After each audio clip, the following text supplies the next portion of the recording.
Hello students, हम लोग 8वीं का मैथ जो पढ़ रहे हैं कंटिन्यू करेंगे। लेसन नंबर हमारा 9th जो कंटिन्यू है उसमें आज हम लेक्चर नंबर 3 में पढ़ने वाले हैं। नया टॉपिक है आज हमारा कमीशन। तो फ्रेंड्स, आपसे यही रिक्वेस्ट है कि वीडियो को लास्ट तक आप जैसा कि हमेशा देखते हैं लास्ट तक ज़रूर देखें। लाइक शेयर और सब्सक्राइब करना बिल्कुल भी ना भूलें। आप हमें जितना सपोर्ट करेंगे मैं आपके लिए वो इतना ही अच्छे अच्छे वीडियो लेकर आते रहेंगे। मोटिवेट करते रहिए हमें ऐसे ही जैसे आप करते आ रहे हैं। तो बहुत अच्छा लगता है मुझे आप लोगों को पढ़ाने में कि मुझे मोटिवेशन मिलती रहती है। तो एक अच्छी पॉजिटिविटी आती रहती है, क्योंकि हिंदी मीडियम को सपोर्ट बहुत कम ही मिलता है। तो इस तरीके से आपका जिन लोगों ने मुझे अब तक सपोर्ट किया है बहुत बहुत उन लोगों का थैंक यू। तो चलिए हम लोग टॉपिक पर आते हैं। टॉपिक है आज हमारा कमीशन। कमीशन मतलब क्या होता है? आप लोग ये कोई नया शब्द नहीं है, आप लोग सुने होंगे इस शब्द को, बहुत बार इसको सुना होगा कि जब भी कोई एक व्यक्ति का कोई, जैसे ये कोई कारखाना है, उसका कोई भी माल बनकर तैयार होता है तो उसको माल को बेचने के लिए वो डायरेक्ट कस्टमर के पास नहीं आता। वो क्या करता है, एजेंट को पकड़ता है, किसी एजेंट को पकड़ता है। वो एजेंट क्या करता है, दुकान दुकान पर जाकर या लोगों के घर में जाकर या अलग अलग उस व्यवसाय से जुड़े अलग अलग लोगों के पास जाकर वो एजेंट उस कंपनी के माल को बेचता है या लोगों को ख़रीदने के लिए प्रोत्साहित करता है। तो कंपनी का जितना भी माल बिकता है उस माल के आधार पर उस जो एजेंट होता है उसको कुछ पैसा, उसका श्रम दिया जाता है, श्रम का मूल्य दिया जाता है, परिश्रम का कुछ पैसा दिया जाता है, जिसे हम लोग क्या कहते हैं, कमीशन। ये आम भाषा में बोलते हैं। जैसे यहाँ पे दिया है कि कोई भी कंपनी अपना माल बेचने के लिए जिसे जिम्मेदारी देती है, ऐसी व्यक्ति को विक्रेता, कमीशन एजेंट, दलाल या फिर और भी कह सकते हैं मध्यस्थ बोलते हैं या फिर आढ़तिया बोलते हैं। ऐसे लोगों को माल बेचने की जिम्मेदारी भी दी जाती है और माल बेचने के बदले में उन्हें जो राशि दी जाती है उसे कमीशन कहते हैं या दलाली कहते हैं। मतलब जैसे कि बिल्डर लोग क्या करते हैं, फ्लैट्स क्या करते हैं, बना देते हैं। अब उस फ्लैट्स को बेचने के लिए बीच में क्या होते हैं, एजेंट लोग या दलाल लोग आते हैं और जिनको फ्लैट की ज़रूरत रहती है उनको पकड़ते हैं और उसको किसके पास ले जाते हैं, बिल्डर के पास। तो बिल्डर अपना फ्लैट किसे बेचेगा, जिसको ज़रूरत रहेगी उसे बेचेगा। लेकिन बीच में जो फ्लैट को बिचवाने का कार्य, मतलब ग्राहक को ढूंढकर जो है बिल्डर के पास ले जाने का कार्य, क्योंकि बिल्डर को अपना फ्लैट बेचना है और इस बंदे को फ्लैट खरीदना है, इन दोनों को आपस में मिलवाते हैं। तो ये जो मिलवाने का काम करता है वो कौन होता है, वो एजेंट होता है या उसे क्या बोलते हैं, दलाल बोलते हैं। तो इन दोनों का जब काम हो जाता है, वो अपना फ्लैट बेच लेता है, ये अपना फ्लैट खरीद लेता है, तो दोनों तरफ से कभी कभी वो क्या करता है, बीच में दलाली लेता है। तो दलाली हमेशा क्या किस में दी जाती है, प्रतिशत में दी जाती है। और कमीशन की दर अलग अलग वस्तुओं के अनुसार अलग अलग होती है। जैसे अब बहुत बड़ा फ्लैट है तो 1% 2% की दलाली लेता है।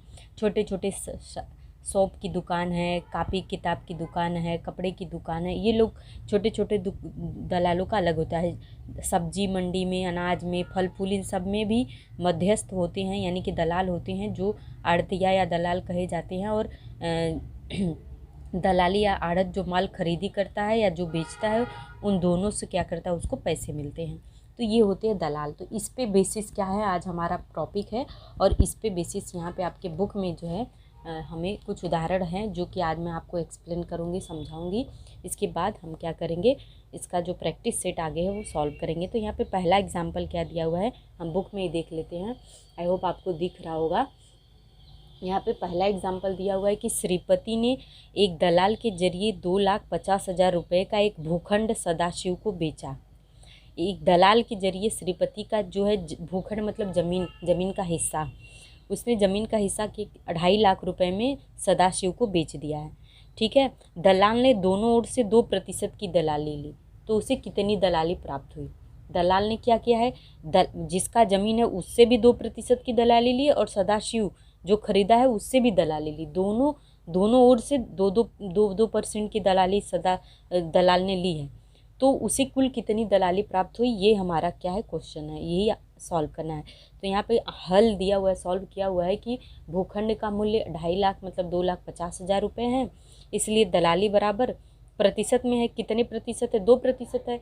तो 2,50,000 का जब हम प्रतिशत निकालेंगे तो 2,50,000 गुणे 2/100, मैंने बताया प्रतिशत का मतलब क्या होता है, बटे 100 तो होता 2% है तो 2/100 हो जाएगा। तो इसके बाद हम क्या करेंगे, जीरो जीरो जीरो से काट देंगे तो कितना बचेगा, 2500। 2500 का जब हम 2 से गुणा करेंगे तो 5000 हो जाएगा।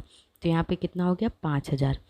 तो कुल दोनों तरफ से जो दलाली प्राप्त की हुई है, तो एक तरफ की कुल दलाली कितना है, 5000। तो दोनों तरफ की दलाली क्या है, 5000 धन 5000, तो बराबर 10,000 रुपये, यानी कि 10,000 हमारा आंसर हो जाएगा। तो इस तरीके से हम दोनों तरफ की दलाली प्राप्त, ईजी है।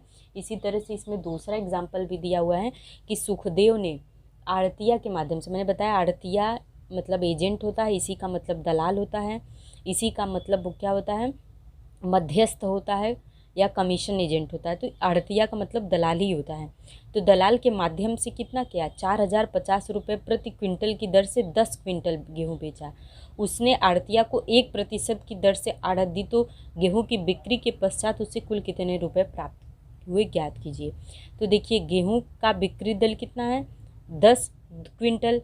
1 क्विंटल कितने में बेचा है, 40,050 रुपये में। तो 10 क्विंटल का पहले मूल्य ज्ञात करेंगे। तो 40,050 रुपये, 4,050 रुपये गुणे 10 करेंगे तो 40,500 रुपये जो है के हिसाब से क्या किया है, पूरा गेहूँ बेचा गया है। और 1% की दर से आढ़त लेता है, तो 40,500 रुपये गुणे 1/100, मतलब 1% है तो 1/100 होगा। तो ये 0 0 से कैंसिल किया तो 405 जो है दलाली देना है।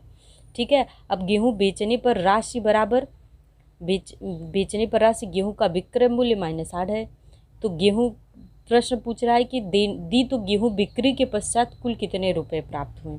मतलब गेहूँ तो उसने 40,500 रुपये में बेचा है, ठीक है, लेकिन उसमें से 1% उसे किसको देना है, दलाल को भी देना है जिसने बेची है।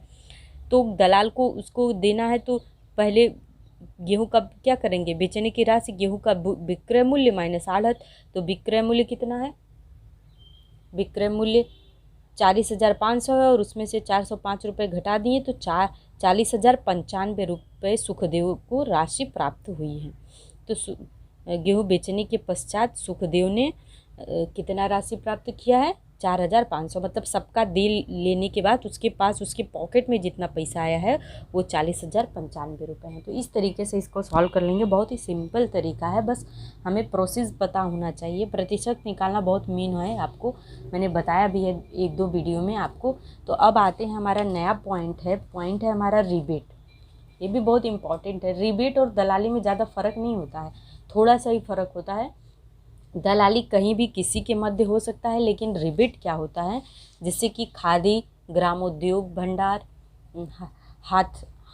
हथकरघा, यानी कि जैसे आजकल हैंडलूम का बहुत प्रचलन है कि हैंडलूम की साड़ी है, हैंडलूम का रुमाल है, या डेकोरेशन की चीज़ें हैंडलूम, हाथ से बनाई गई जो चीज़ें होती हैं, से बनी कपड़े की दुकान, हस्तकला, हाथ से बनाए गए कला की वस्तुएं, वस्तु बिक्री केंद्र इत्यादि संस्था।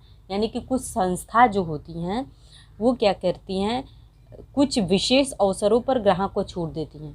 कुछ विशेष अवसरों पर क्या करते हैं, ग्राहकों को संस्थाएं छूट देती है। जैसे गांधी जयंती पर अक्सर क्या होता है, खादी के कपड़ों पर हमें छूट मिलती है। ये सिंपल सा एग्जाम्पल है। तो यहाँ पे देखो क्या होता है कि दुकानदार को अंकित मूल्य की अपेक्षा जितनी राशि कम प्राप्त होती है, जैसे दुकानदार 100 रुपये का चीज़ है, उस पर उसने 100 रुपये का कोई चीज़ है, ठीक है, उस पर उसने 5% का क्या कर दिया, छूट दे दिया। ठीक है, वस्तु कितने हैं, 100 रुपये की, छूट 5% का दे दिया। तो मतलब कि 100 में से 5 घटा दिया तो उसको 95 रुपये प्राप्त हुआ। किसको, दुकानदार को। ठीक है, जो हाथ से सामान बनाता है, घर पे बनाता है, छोटे छोटे संस्थाएं हैं वो लोग।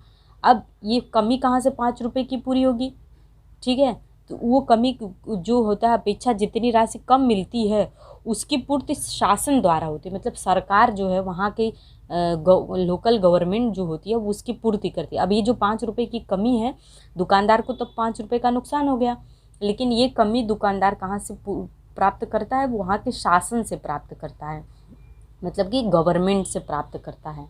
तो इस योजना के अंतर्गत ग्राहक को जो छूट मिलती है उसे रिबेट कहते हैं। क्या कहते हैं, रिबेट कहते हैं। मतलब इसमें दुकानदार को भी अपना पैसा पूरा मिल जाता है और ग्राहक को भी छूट मिल जाती है और वो सस्ते में वस्तुओं को खरीद लेता है। लेकिन शासन क्या करता है, दुकानदार की कमी को पूरा करता है। तो इस तरीके से यहाँ पे रिबेट कहलाता है। यानी कि रिबेट की परिभाषा अगर आपको देना हो तो आप कहेंगे कि किसी भी घरेलू या ग्रामोद्योग या फिर हथकरघा की से बनी वस्तुओं को कुछ विशेष अवसरों पर जो छूट दी जाती है, तो दुकानदार को अंकित मूल्य की अपेक्षा जितनी कम राशि दी जाती है उसकी पूर्ति शासन द्वारा होती है। इस योजना के अंतर्गत ग्राहक को जो छूट मिलती है उसे रिबेट कहते हैं। तो ये हो गया। तो यहाँ पे भी कुछ एग्जाम्पल्स दिए हुए हैं, चलिए हम बुक में ही देख लेते हैं, उसके बाद हम आगे बढ़ेंगे। तो बुक में दिया हुआ है कि 2 एग्जाम्पल हैं। एक ही है कि हथकरघे से निर्मित वस्त्र की एक दुकान ने सुधीर से निम्न वस्तुएं खरीदी। 2 चादर, एक प्रत्येक का मूल्य 375 रुपये है। 2 दरिया, प्रत्येक का मूल्य 525 रुपये है। ठीक है। दरी जो बिछाते हैं ज़मीन पर, इसके बाद इसकी खरीदी पर उसे 15% रिबेट प्राप्त हुआ। तो रिबेट की कुल रकम कितनी होगी, सुधीर द्वारा दुकानदार को कितनी राशि देनी होगी। ठीक है। तो बहुत सिंपल है। 2 चादर, एक चादर का मूल्य कितना है 375 है, तो 2 का मूल्य 375 गुणे 2 कर देंगे तो 750 हो गया। यानी कि 2 चादर कितने में खरीदा गया है, 750 में। और 2 दरिया हैं, एक दरी का मूल्य कितना है 525 है, तो 2 गुणे 525 कर देंगे तो 2 दरियों का मूल्य कितना हो जाएगा 1050 रुपये।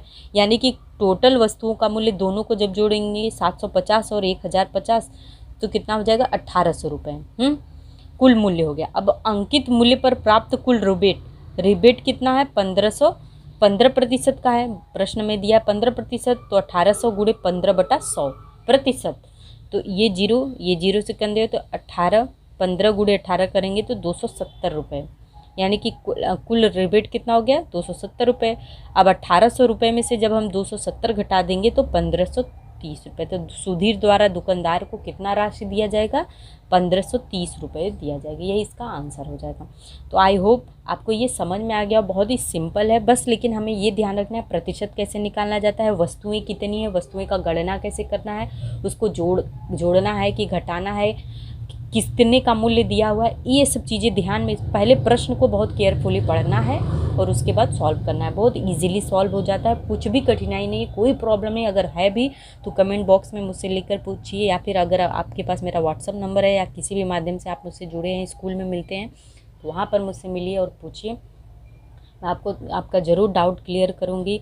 आपने मुझे सपोर्ट किया, इसके लिए बहुत बहुत धन्यवाद। आपने ये पूरा वीडियो देखा, इसके लिए बहुत बहुत धन्यवाद आप लोगों का। अब नेक्स्ट वीडियो में हम पढ़ेंगे प्रश्न संग्रह 9.2। तब तक के लिए फ्रेंड्स, बाय।